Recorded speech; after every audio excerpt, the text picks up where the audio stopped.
what he is. His father, Miss Bennet, the late Mr. Darcy, was one of the best men that ever breathed, and the truest friend I ever had.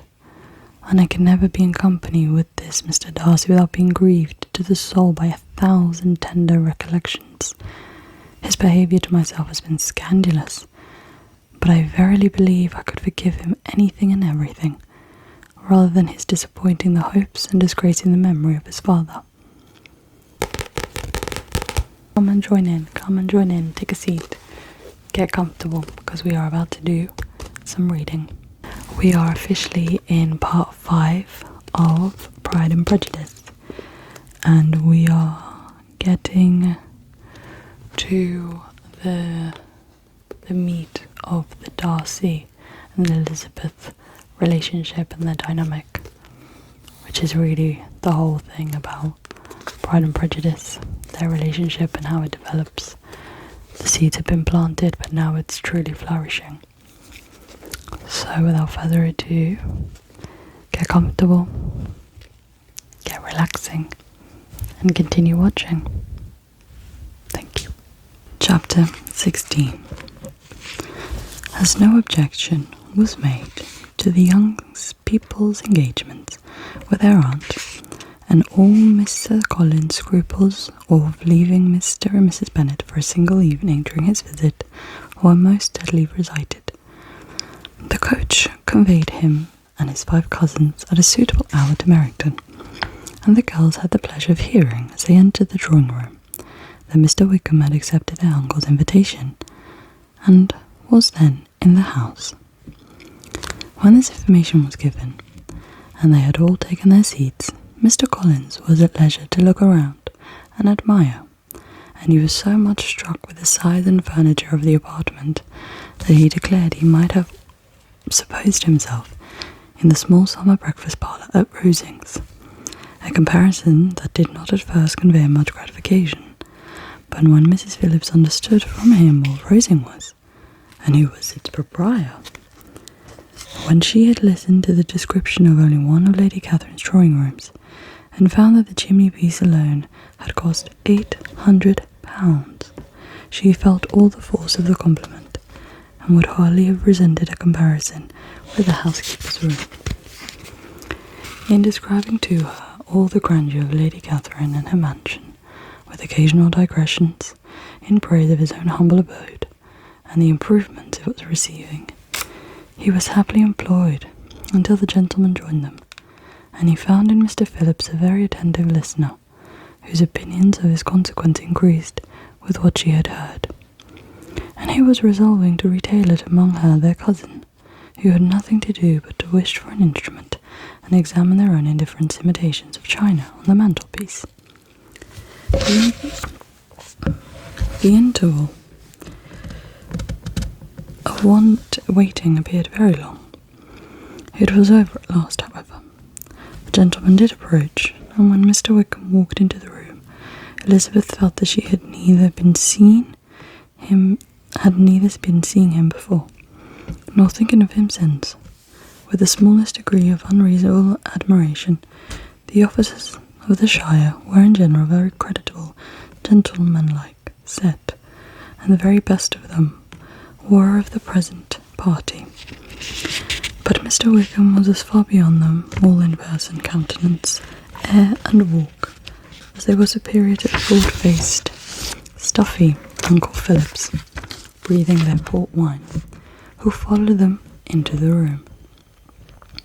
Mr. Wickham was the happy man towards whom almost every female's eye was turned, and Elizabeth was the happy woman by whom he finally seated himself, and the agreeable manner in which he immediately fell into conversation, though it was only on its being a wet night, and on the probability of a rainy season, made her feel that the commonest, dullest, most threadbare topic might be rendered interesting by the skill of the speaker.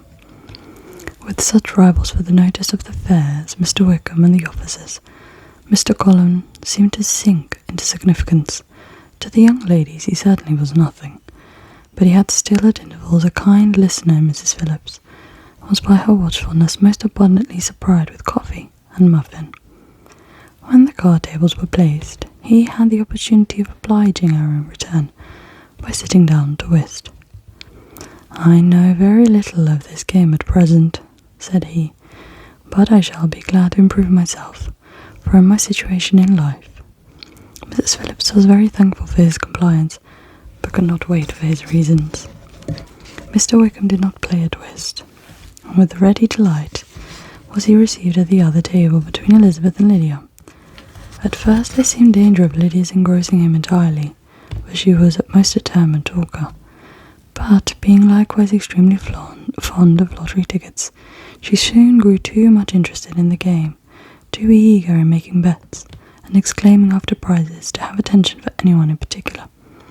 Allowing for the common demands of the game, Mr. Wickham was therefore at leisure to talk to Elizabeth, and she was very willing to hear him, though what she chiefly wished to hear she could not hope to be told: the history of his acquaintance with Mr. Darcy. She dared not even mention that gentleman. Her curiosity, however, was unexpectedly relieved. Mr. Wickham began the subject himself. He inquired how far Netherfield was from Meryton, and after receiving her answer, asked in a hesitation manner how long Mr. Darcy had been staying here. About a month," said Elizabeth, and then, unwillingly to let her subject drop, added, "He is a man of a very large property in Derbyshire, I understand?" "Yes," replied Wickham. "His estate there is a noble one. A clear 10,000 per annum. You could have not met with a person more capable of giving you certain information on that head than myself, for I have been connected with his family in a particular manner from my infancy." Elizabeth could not but look surprised. "You may as well be surprised, Miss Bennet, at such assertion, after seeing, as you probably might, the very cold manner of our meeting yesterday. Are you much acquainted with Mr. Darcy?" "As much as I ever wished to be," cried Elizabeth warmly. "I have spent 4 days in the same house with him, and I think him very disagreeable." "Oh, I have no right to give my opinion," said Wickham, "as to his agreeable or otherwise. I am not qualified to form one. I have known him too long and too well to be a fair judge. It is impossible for me to be impartial, but I believe your opinion of him would be in general astonished, and perhaps you have not expressed it quite so strongly anywhere else. Here you are in your own family. Upon my word, I say no more here than I might say in any house in the neighbourhood, except Netherfield. He is not at all liked in Hertfordshire. Everybody is disgusted with his pride. You will not find him more favourably spoken of by anyone." "I cannot pretend to be sorry," said Wickham, after a short interruption, "that he, or that any man, should not be estimated beyond their deserts. But with him, I believe, it does not often happen. The world is blinded by his fortune or consequences, or frightened by his high and imposing manners, and sees him only as he chooses to be seen. I should take him, even on my slight acquaintance, to be an ill-tempered man." Wickham only shook his head. "I wonder," said he, at the next opportunity of speaking, "whether he is likely to be in this country much longer. I do not at all know, but I heard nothing of his going away when I was at Netherfield. I hope your plans in favour of the Shire will not be affected by his being in the neighbourhood." "Oh no, it is not for me to be driven away by Mr. Darcy. If he wishes to avoid me, he must go. We are not on friendly terms, and it always gives me the pain to meet him, but I have no reason for avoiding him. But what I might proclaim before all the world, that sense of very large great ill usage, and most painful regret at his being what he is. His father, Miss Bennet, the late Mr. Darcy, was one of the best men that ever breathed, and the truest friend I ever had, and I can never be in company with this Mr. Darcy without being grieved to the soul by 1,000 tender recollections. His behaviour to myself has been scandalous, but I verily believe I could forgive him anything and everything, rather than his disappointing the hopes and disgracing the memory of his father. Elizabeth found the interest of the subject increase, and listened with all her heart, but the delicacy of it prevented farther inquiry. Mr. Wickham began to speak on more general topics, Meryton, the neighbourhood, the society, appearing highly pleased with all that he had yet seen, and speaking of the latter especially with gentle but very intangible gallantry. It was the prospect of constant society, and good society, he added, which was my chief inducement to enter the shire. I knew it to be a most respectable, agreeable corps, and my friend Denny tempted me farther by his account of their present quarters, and the very great attentions and excellent acquaintance Meryton had produced them. Society, I own, is necessary to me. I have been a disappointed man, and my spirits will not bear solitude. I must have employment in society. A military life is not what I was intended for, but circumstances have now made it eligible. The church ought to have been my profession. I was brought up for the church, and I should at a time have been in possession of a most valuable living, had it pleased the gentleman we were speaking of just now. Indeed, yes.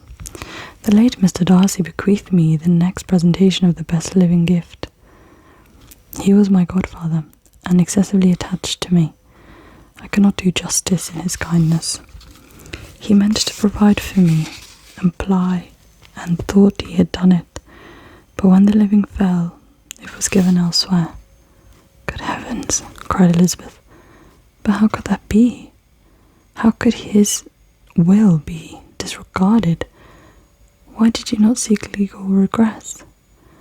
There was just such an informality in terms of the request as to give me no hope from law. A man of honour could not have doubted the intention, but Mr. Darcy chose to doubt it, or to treat it as merely conditional recommendation, and to assert that I had forfeited all claim to it by extravagance, imprudence, in short, anything or nothing. Certain it is that the living became vacant 2 years ago, exactly as I was of age to hold it, that it was given to another man, and no less certain is it, that I cannot accuse myself of having really done anything to deserve to lose it. I have a warm, unguarded temper, and I may perhaps have sometimes spoken of my opinion of him, and to him, too freely. I can recall nothing worse. But the fact is that we are very different sort of men, and that he hates me. This is quite shocking. He deserves to be publicly disgraced. Some time or other he will be, but it shall not be by me. Till I can forget his father, I can never defy or expose him. Elizabeth honoured him for such feelings, and thought him handsomer than ever as he expressed them. But what, said she after a pause, can have been his motive? What can have induced him to behave so cruelly? A thorough determined dislike of me, a dislike which I could not but attribute in some measure to jealousy. Had the late Mr. Darcy liked me less, his son might have borne with me better, but his father, added an uncommon attachment to me, irritated him, I believe, very early in his life. He had not a temper to bear the sort of competition in which we stood, sort of preference which was often given to me. I had not thought Mr. Darcy so bad as this. I thought I have never liked him. I had not thought so very ill of him.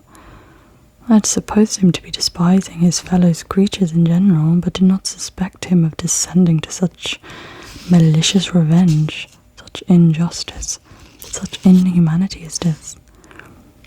After a few minutes of reflection, however, she continued, I do remember his boasting one day at Netherfield of the incomplacability of his resentments, of his having an unforgiving temper. His disposition must be dreadful. I will not trust myself on the subject, said Wickham. I can hardly be just to him. Elizabeth was again deep in thought, and after a time exclaimed to treat in such a manner the godson, the friend, the favourite of his father.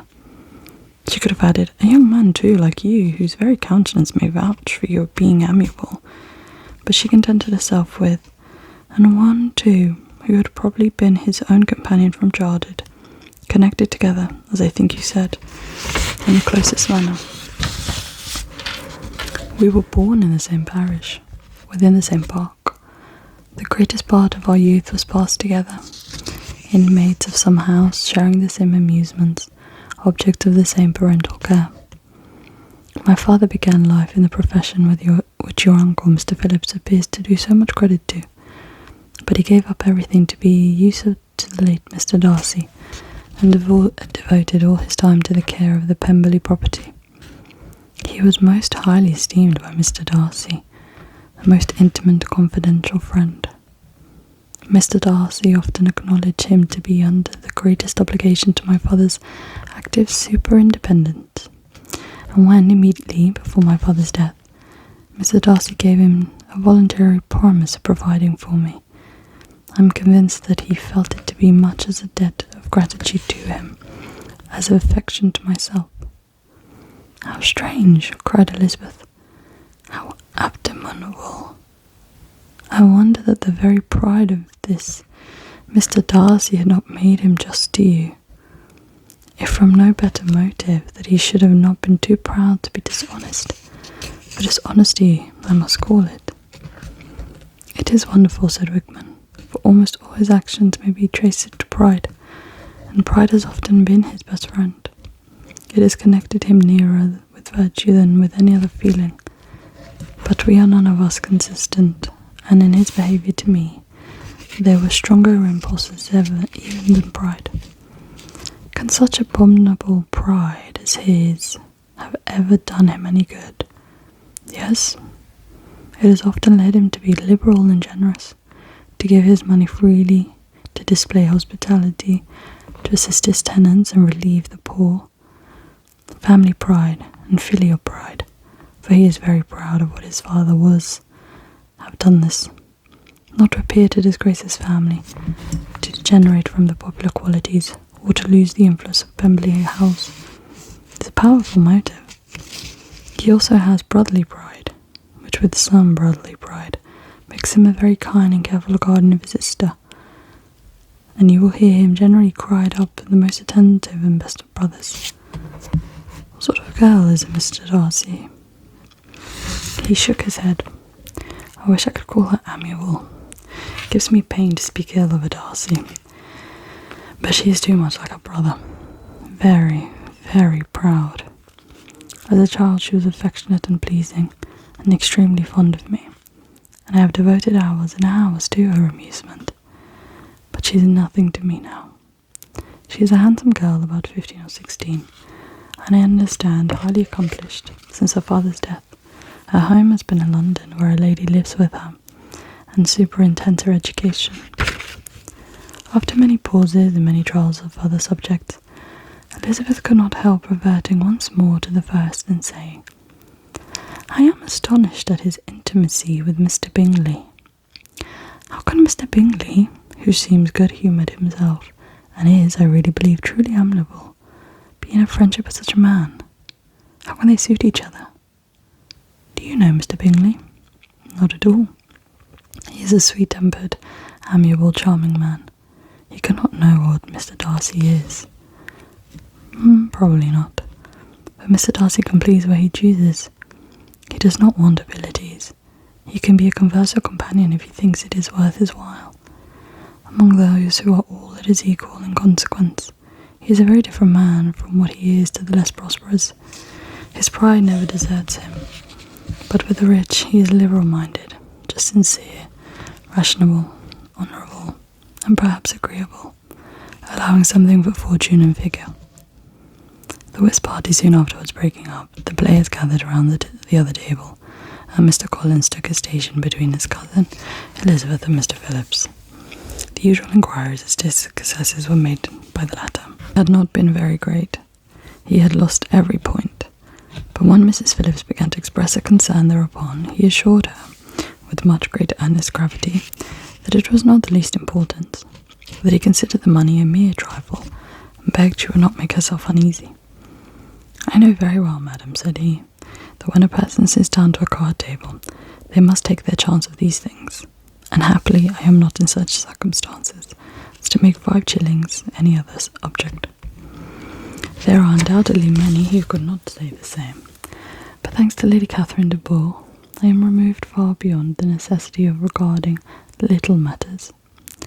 Mr. Wickham's attention was called, and after observing Mr. Collins for a few moments, he asked Elizabeth in a low voice whether her relation were very intimate acquaintance with the family of de Bourgh. "Lady Catherine de Bourgh," she replied, "has very lately given him a living." "I hardly know Mr. Collins was first introduced to her notice, but he certainly had not known her long." "You know, of course, that Lady Catherine de Bourgh and Lady Anne Darcy were sisters, consequently that she is aunt to the present Mr. Darcy." "No, indeed I did not. I knew nothing at all of Lady Catherine's connection.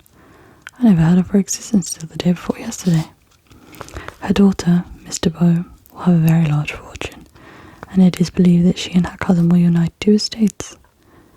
This information made Elizabeth smile, as she thought of poor Miss Bingley. Vain indeed must be all her attentions, vain and useless.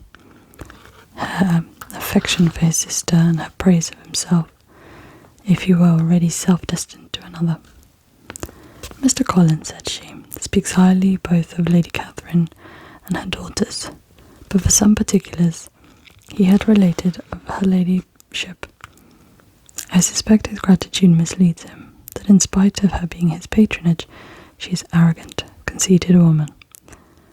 "I believe her both to be in great degree," replied Wickham. "I have not seen her for many years, but I very well remember that I never liked her, that her manners were dictatorial and insolent. She had the reputation of being remarkably sensible and clever, but I rather believe she derives part of her ability from her rank and fortune, part from her authoritative manner, and the rest from the pride of her nephew, who chooses that everyone connected with him should have an understanding of the first class." Elizabeth allowed that he had given a very rational account of it, and they continued talking together with mutual satisfaction till supper put an end to cards, and gave the rest of the ladies their share of Mr. Wickham's attentions. There could be no conversation in the noise of Mrs. Phillips's supper party, but his manners recommended him to everybody. Whatever he said was said well, and whatever he did, done gracefully. Elizabeth went away with her head full of him. She could think of nothing but of Mr. Wickham, and of what he had told her, all the way home, but there was not a time for her to even mention his name as they went, for neither Lydia nor Mr. Collins were once silent. Lydia talked incessantly of lottery tickets, of the fish he had lost, and the fish he had won, and Mr. Collins, in describing the civility of Mr. and Mrs. Phillips, protesting that he did not in the least regard his losers at whist, enumerating all the dishes at supper, and repeatedly fearing that he crowded his cousins, had more to say than he could well manage before the carriage stopped at Longbourn House. Chapter 17. Beth related to Jane the next day what had passed between Mr. Wickham and herself. Jane listened with astonishment and concern. She knew not how to believe that Mr. Darcy could be so unworthy of Mr. Bingley's regard, and yet it was not in her nature to question the veracity of a young man of such amiable appearance as Wickham. The possibility of his having really endured such unkindness was enough interest to all her tender feelings, and nothing therefore remained to be done but to think of both of them, to defend the conduct of each, and throw into account the of accident or mistake, whatever could not be otherwise explained. "They have both," said she, "been deceived, I dare say, in some way or other, of which we can form no idea. Interested people have perhaps misrepresented each other to the other. It is, in short, impossible for us to conjure the causes or circumstances which may have aligned them, without actual blame on either side." "Very true indeed. And now, my dear Jane, what have you got to say in behalf of the interested people who have probably been concerned in the business? Do clear them too, or we shall be obliged to think of somebody. Laugh as much as you choose, but you will not laugh me out of my opinion, my dearest Lizzie. But do you consider in what a disgraceful light it places Mr. Darcy to be treating his father's favourite in such a manner, one whom his father had promised to provide for? It is impossible. No man of common humanity, no man who had any value for his character, could be capable of it. Can his most intimate friends be so excessively deceived in him? Oh no. I can much more easily believe Mr. Bingley's being imposed on than that Mr. Wickham should invent such a history of himself as he gave me last night. Names, facts, everything mentioned without ceremony. If it be not so, let Miss Darcy contradict it. Besides, there was truth in his looks. It is difficult indeed. It is distressing. One does not know what to think. I beg your pardon. One knows exactly what to think. But Jane could think with certainty on only one point, that Mr. Bingley, if he had been imposed on, would have to suffer when the affair became public. The two young ladies were summoned from the shrubbery, where this conversation passed, by the arrival of some of the very persons of whom they had been speaking. Mr. Bingley and his sisters came to give their personal invitation for the long-expected ball at Netherfield, which was fixed for the following Tuesday. The two ladies were delighted to see their dear friends, called it an age since they had met, and repeatedly asked what she had been doing with herself since their separation. To the rest of the family, they paid little attention,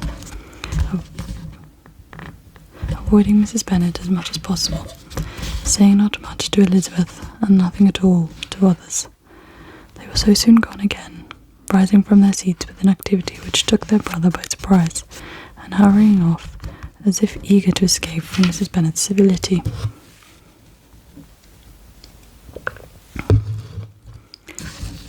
The prospect of the Netherfield ball was extremely agreeable to every female of the family.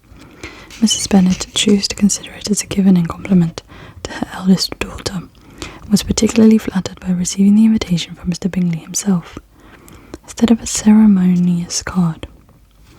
Jane pictured to herself a happy evening in the society of her two friends, and the attentions of their brother, and Elizabeth thought with pleasure of dancing a great deal with Mr. Wickham, and of seeing a confirmation of everything in Mr. Darcy's look and behaviour. The happiness anticipated by Catherine and Lydia depended less on any single event, or any particular person, for though they each, like Elizabeth, meant to dance half the evening with Mr. Wickham, he was by no means the only partner who could satisfy them, and a ball was, at any rate, a ball, and even Mary could assure her family that she had no disinclination for it. "While I can have my mornings to myself," said she, "it is enough, I think. It is no sacrifice to join occasionally in evening engagements. Society is claimed on all of us. I profess myself one of those who consider intervals of recreation and amusement as desirable for everybody." Elizabeth's spirits were so high on the occasion that though she did not often speak unnecessarily to Mr. Collins, she could not help asking him whether he intended to accept Mr. Bingley's invitation, and if he did, whether he would think it proper to join in the evening's amusement. She was rather surprised to find that he entertained no scruple whatever on that head, and he was very far from dreading a rebuke either from the Archbishop or Lady Catherine de Bow by venturing to dance. "I am by no means of opinion, I assure you," said he, "that a ball of this kind, given by a young man of character to respectable people, can have any evil tendency, and I am so far from objecting to dancing myself, that I shall hope to be honoured with the hands of all my fair cousins in the course of the evening, and I take this opportunity of soliciting yours, Miss Elizabeth, for the two first dances especially, a preference which I trust my cousin Jane will attribute to the right cause, and I not do any disrespect for her." Elizabeth felt herself completely taken in. She had fully proposed being engaged by Mr. Wickham for those very dances, and to have Mr. Collins instead. Her liveliness had never been worse timed. There was no help for it, however. Mr. Wickham's happiness and her own was perforce delayed a little longer, and Mr. Collins' proposal accepted with as good as a grace as she could. She was not the better pleased with his gallantry, from the idea suggested of something more. It now first struck her that she was selected from among her sisters as worthy of being the mistress of Hunsford Parsonage, and of assisting to form a quadrille table at Rosings, in the absence of more eligible visitors.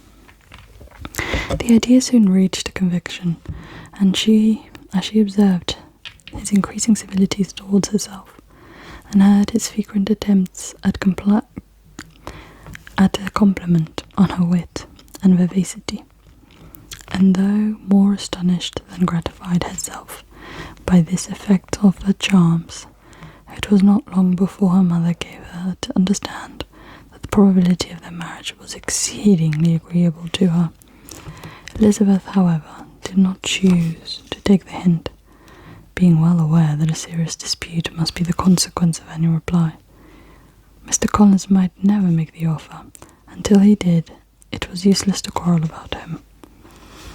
If there had not been a Netherfield ball to prepare for and talk of, the younger Miss Bennets would have been in a pitiable state at the time, for from the day of the invitation to the day of the ball, there was such a succession of rain as prevented their walking to Meryton once.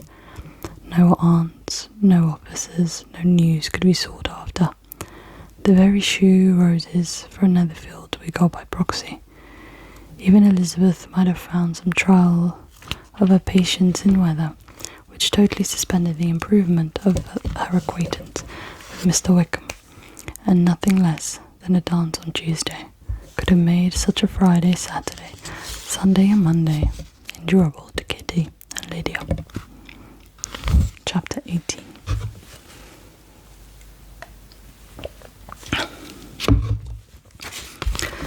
Till Elizabeth entered the drawing room at Netherfield, and looked in vain for Mr. Wickham among the clusters of red coats, there assembled a doubt of his being present that had never occurred to her. The certainty of meeting him had not been checked by any of those recollections that might not unreasonably have alarmed her.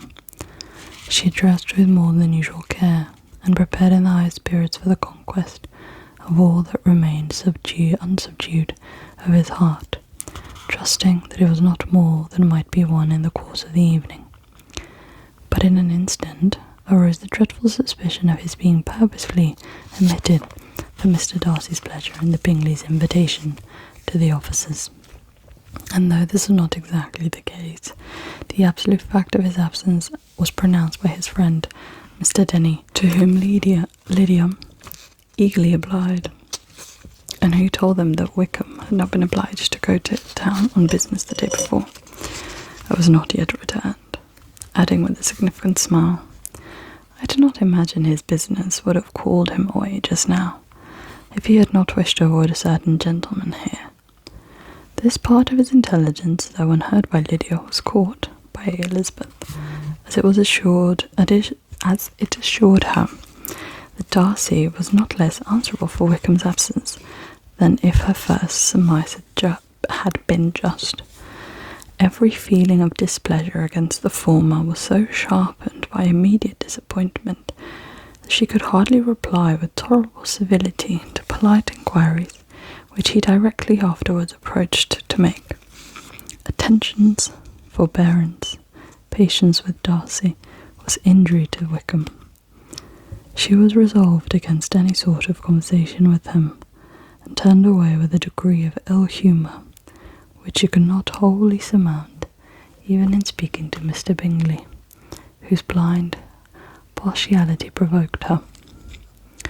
But Elizabeth was not formed for ill humour, and though every prospect of her own was destroyed for the evening, it could not dwell long on her spirits, and having told all her griefs to Charlotte Lucas, whom she had not seen for a week, she was soon able to make a voluntary transition to the oddities of her cousin, and to point him out to her particular notice. The first 2 dances, however, brought a return of distress, and they were dances of mortification. Mr. Collins, awkward and solemn, apologising instead of attending, often moving wrong without being aware of it, gave her all the shame and misery which a disagreeable partner for a couple of dances can give. The moment of her release from him was ecstasy. She danced next with an officer, and had the resentment of talking of Wickham, and of hearing that he was universally liked. When those dances were over, she returned to Charlotte Lucas, and was in conversation with her, when she found herself suddenly addressed by Mr. Darcy, who took her so much by surprise in his application for her hand, that, without knowing what she did, she accepted him. He walked away again immediately, and she was left to fret over her own want of presence of mind. Charlotte tried to console her. "I dare say you will find him very agreeable." "Heaven forbid! That would be the greatest misfortune of all, to find a man agreeable whom one is determined to hate. Do not wish me such an evil." When the dancing recommenced, however, and Darcy approached to claim her hand, Charlotte could not help cautioning her in a whisper not to be a simpleton, and allow her fancy for Wickham to make her appear unpleasant in the eyes of a man 10 times his consequence. Elizabeth made no answer, and took her place in the set, amazed at the dignity to which she arrived in being allowed to stand opposite to Mr. Darcy, and reading in her neighbour's looks their equal amazement in beholding it. They stood for some time without speaking a word. She began to imagine that their silence was to last through the 2 dances, and at first was resolved not to break it, till suddenly, fancying that it would be greater punishment to a partner to oblige him to talk, she made a slight observation on the dance. He replied, and was silent again. After a pause of some minutes, she addressed him a second time with, "It is your turn to say something now, Mr. Darcy. I talked about the dance, and you ought to make some kind of remark on the size of the room, or the number of couples." He smiled, and assured her that whatever she wished him to say should be said. "Very well, that reply will do for the present. Perhaps by I may observe that private balls are much pleasanter than public ones. But now we may be silent." "Do you talk by rule, then, while you're dancing?" "Sometimes. One must speak a little, you know. It will look odd to be entirely silent for half an hour together, and yet, for the advantage of some, conversation ought to be so arranged as that they may have the trouble of saying as little as possible. Are you consulting your own feelings in the present case, or do you imagine that you are gratifying mine?" "Both," replied Elizabeth archly. "I have always seen a great similarity in returns of our minds. We are each of an unsocial, taciturn disposition, unwilling to speak, unless we expect to say something that will amaze the whole room, and be handed down to posterity with all the eclat of a proverb. This is no very striking resemblance of your own character, I am sure," said he. "How near it may be to mine, I cannot pretend to say. You think it is a faithful portrait of undoubtedly. I must not decide on my own performance." He made no answer, and they were again silent till they had gone down the dance, when he asked her if she had sisters, and did not very often walk to Meryton. She answered in the affirmative, and unable to resist the temptation, added, "When you meet us there the other day, we had just been forming a new acquaintance." The effect was immediate. A deeper shade of her too overspread his features, but he said not a word, and Elizabeth, though blaming herself for her own weakness, could not go on.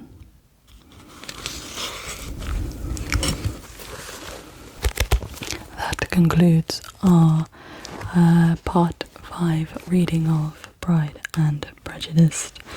I feel like now we're starting to see the development of Elizabeth and Darcy's relationship, which is the meat of this book. So it'll be really exciting to see how this develops. Thank you for tuning in, and I shall see you next week.